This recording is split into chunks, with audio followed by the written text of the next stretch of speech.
The United Nations of Seoul had finally emerged victorious in the devastating human mythful war. But as the dust settled and the celebrations died down, the people of UNS began to realize that the peace had come at a great cost. The economy was in shambles, and shortages of food and consumer goods were becoming more and more widespread.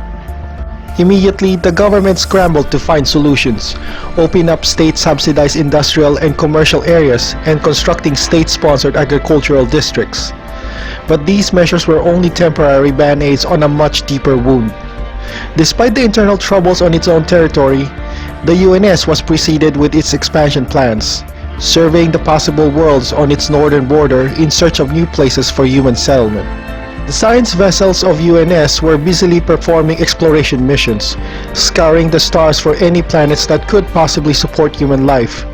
But they were also searching for something else, planets that could be terraformed. Terraforming technology had not yet advanced to the point where it was a viable option, but the UNS knew that it was only a matter of time before they would be able to mold new worlds to their liking. But for now, the UNS had to make do with settling on habitable worlds, as the terraforming technology was still insufficient and limited. This new age of expansion and exploration was not without its challenges and sacrifices, but the people of the UNS were determined to push forward, to seek out new frontiers, and to make new home for themselves among the stars. The explorations was an ongoing process the UNS had to maintain in order to secure their survival and to keep up with the growing population. The pressure was on for science vessels and their crews to find suitable planets and fast. The tensions was high as they ventured into unknown territory, with the fate of their entire civilization resting on their shoulders. On November 20, 2235, something strange was detected in the UNS space. Possible sightings of alien spacecraft were reported, and the UNS government knew they had to act fast. Envoy Ariana de Cecilio was immediately dispatched to investigate and make contact with the mysterious alien ships.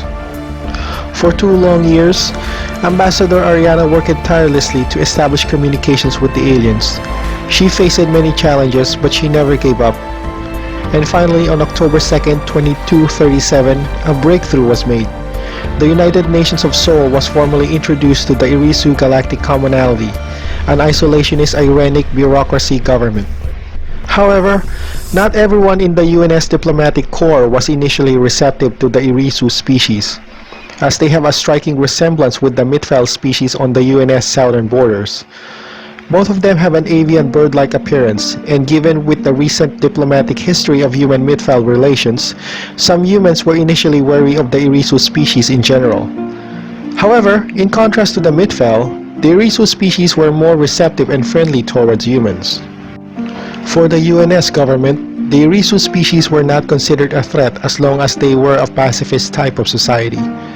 However, the fact that the Irisu species were isolationists made it difficult for the UNS to understand their motivations and to ensure that they will be peaceful in the future. The diplomatic channels remained open for both humans and Irisu species, but the mistrust remained high as both sides were trying to navigate and understand each other. Ambassador Ariana's task was far from over, as she had to navigate the complex and delicate relationship between the UNS and the Irisu and ensure that this contact would lead to a peaceful coexistence for both parties. Meanwhile, as the UNS colony of New Amsterdam settled on its new home on the planet, they made a discovery that would change their lives forever.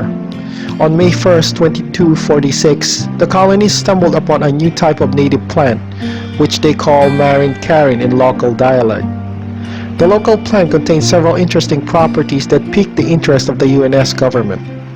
A year later, the UNS government discovered that long-term exposure to the pollens naturally occurring in the colony's atmosphere had an unexpected side effect. It acted on the colony's pheromone receptors, causing mild aphrodisiac effects and a barely perceptible high sensation. However, this revelation brought with it new problems.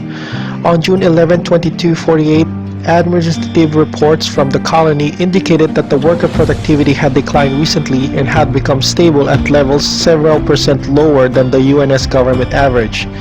The local administration suspect that this may be something to do with the marine carine plant, but the UNS government considered the report a low-level priority and only dispatch a handful of health and administrative officials to take care of the problem. The UNS government was still dealing with economic and food shortages throughout its territory at the moment and did not have the capacity to attend to this problem.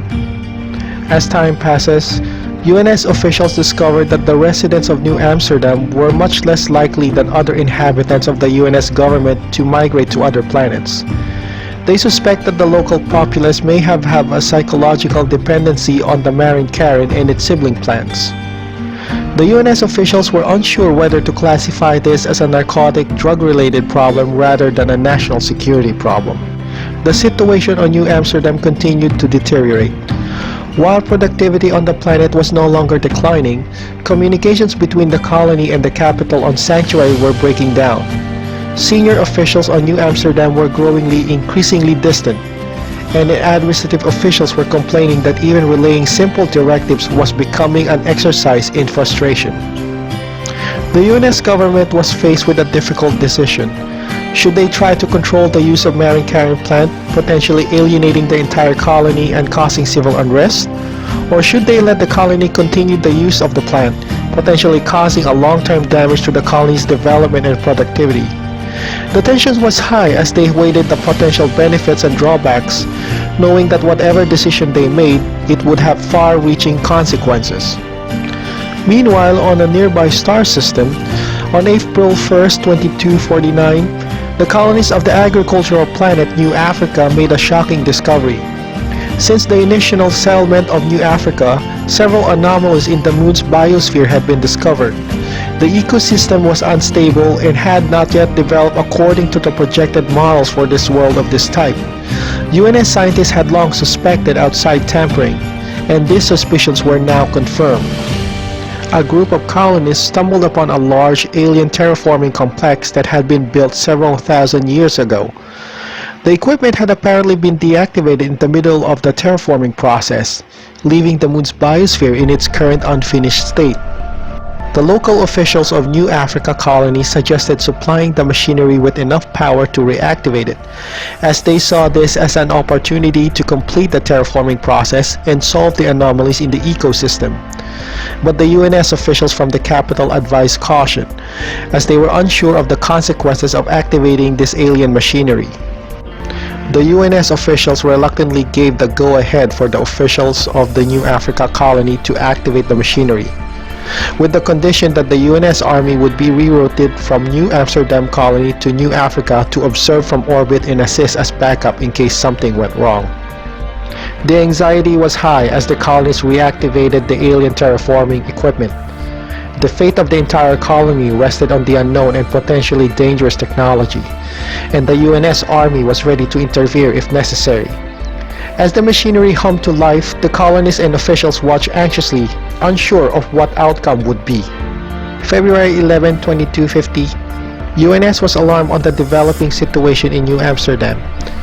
UNS government has already issued a special operation to assess the risk associated with this and ordered a nearby science vessel stationed on New Africa colony that was busy assisting on the activation of an alien terraforming complex to investigate the situation unfolding in New Amsterdam.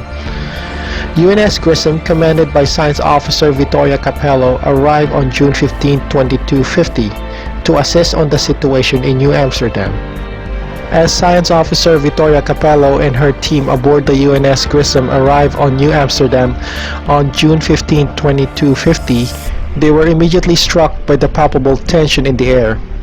The followers of the Flower Temple, with their leader, the self-styled Green Hierophant, made up a sizable minority of the population and held significant power on the colony. The Flower Temple had made demands for exclusive trading rights for the marine carrion flower, which the UNS government had deemed completely unacceptable and impossible. The UNS officials were now on high alert, as they knew the followers of the Flower Temple were unlikely to accept this fact gracefully. As the team from UNS Grissom began to investigate, they soon discovered that the situation on New Amsterdam was far more dire than they had anticipated. The followers of the Flower Temple become increasingly radicalized, transitioning into a doomsday cult, and their attempts to smuggle marine carrion specimens off-world had grown less enthusiastic by the day. As Science Officer Vittoria Capello and her team delved deeper into their investigations, they knew that the time was running out. They had to find a way to defuse the situation before it spiraled out of control, or risk losing the colony of New Amsterdam to a dangerous cult. Every day that passed, the tensions grew thicker, and the danger increased. The fate of New Amsterdam and its inhabitants was hanging in the balance as the UNS officials had to act fast to ensure the safety of all before it's too late. As the evacuation of New Amsterdam was underway, tensions were high among the colonists. Many were confused and scared, unsure of what future was held for them. Some members of the Flower Temple cult refused to leave, insisting that the Marine Karen was their salvation and that they would not abandon it. Vittoria Capello and her team of scientists struggled to persuade them to leave, but the cult members were determined to stay. As the UNS Grimson prepared to launch the pesticide bombing run, Vittoria couldn't help but feel a twinge of guilt. The Marine Karen had been a beautiful and fascinating discovery, but its rapid mutation had turned it into a deadly threat. As the bombing run began, the cult members were forced to flee for their lives, abandoning their sacred flower and running for cover. The cult's leader, the Green Hierophant, ran to the nearby woods, thinking it was a good shelter and was never seen again after the pesticides covered the forest. The UNS Grimson observed from orbit as the planet's surface was consumed in a cloud of toxic pesticides. Vittoria watched in silence. After the bombing run was complete, the UNS Grimson landed on the surface to assess the damage. The planet was eerily quiet and still, the only sign of life coming from a few hardy survivors who had managed to find shelter during the bombing. Vittoria and her team worked quickly to ensure that the survivors were safe and secure. But their work was cut short as an urgent message came from the UNS government. The terraforming complex on New Africa had gone haywire and the colony was in grave danger. With a heavy heart, Vittoria and her team abandoned New Amsterdam and set course for New Africa. As they made the journey, Vittoria couldn't shake off the feeling that they had only narrowly averted disaster and that more dangers lay ahead. On December 2nd, 2251, as the crew of the UNS Grimson and the Army Detachment watched in horror from orbit, the terraforming complex on New Africa erupted in a massive explosion. The shockwave from the blast could be seen from orbit, and it was clear that something had gone terribly wrong. As the dust began to settle, Science Officer Vittoria Capello and her team raced to the surface to assess the damage. What they found was a nightmare. The once fertile agricultural world of New Africa had been transformed into a barren, lifeless wasteland. The alien terraforming equipment had altered the planet's atmosphere, creating an ozone-depleted stratosphere that supported life forms that require high levels of ultraviolet radiation. But this life was not compatible with human physiology, and the colonies had been caught in the crossfire. As the death toll rose to the millions, the UNS government struggled to come to grips with the magnitude of the disaster. The loss of New Africa was a devastating blow, not just for the colonies and their families, but for the entire UNS economy. Food shortages had already been a problem, and now, with the loss of a major food producer, the situation had grown dire. As the UNS government tried to figure out how to cope with the loss, Science Officer Vittoria Capello and her team worked tirelessly to unravel the mystery of the alien terraforming equipment and understand how the disaster had occurred. But even as they worked, the question loomed large. How many more colonies were out there, doomed to suffer the same fate as New Africa? On January 21st, 2252, the formation of the galactic community came as a beacon of hope for the struggling UNS government. The loss of New Africa had taken a heavy toll on the economy, and food shortages were becoming a major problem. The offer of membership to the UNS was seen as a lifeline, as it promised access to new trading partners and resources. The UNS government accepted the offer without hesitation, and soon found themselves in a whole new world of diplomacy as they were introduced to a diverse array of alien species and factions. The Vendralian Trillium, a powerful and technologically advanced civilization, offered to share their agricultural technology with the UNS to help alleviate the food shortages. The Racket Industrial Enterprise, a consortium of rogue traders and merchants, proposed to provide the UNS with much-needed resources in exchange for UNS technology. And the Caravansary Caravan Coalition, a nomadic alien species, offered to establish regular trade routes with the UNS, opening up new markets for their goods. However, the UNS soon found themselves in a difficult position as they struggled to navigate the complex political landscape of the galactic community. They found themselves caught between the rivalries of different factions and were forced to make difficult decisions and choices to protect their own interests. They soon discovered that the promises of wealth and prosperity were not as easy to come by as what they had hoped for. The UNS officials were suspicious of the true intentions of some of the members of the community and are trying to watch their backs in order to survive in the community. Some members of the UNS government were also worried about the potential for cultural invasion and the potential loss of humanity's own identity in the new galactic community. But despite these challenges, the UNS were determined to make the best of their new position in the galactic community, hoping that it would bring new opportunities for humanity and a brighter future for all. It was a joyous occasion for the United Nations of Sol government as they celebrated their membership in the galactic community. But on Christmas Day of 2262, the mood took a dramatic turn when the grim news arrived from the UNS Embassy in the Midfell Kingdom. Intelligence reports received by the embassy indicate that the Midfell Kingdom was planning to declare war against the UNS government. At first, the UNS government was not overly alarmed. They wanted to confirm these reports before taking any action. Officials were quick to initiate an investigation, gathering intelligence and verifying the authenticity of the reports. But as the investigations continued, it became clear that the Midfell Kingdom had indeed begun preparations for war. This revelation sent shockwaves throughout the UNS government and the diplomatic community. There were closed-door debates, meetings, and much discussion about how much to respond to this new threat. If the reports were true, the UNS government would have to set war preparations to counter the Midfell Kingdom, a war that could threaten the hard-won peace and security that the UNS had enjoyed for so long. The tension was palpable as the UNS government began the process of assembling an army and fortifying their defenses. People inside the UNS government were uneasy, knowing that the threat of war was real and that their peaceful lives could be disrupted at any moment. The unknown events ahead and the high stakes made it a thrilling and dramatic time for humanity.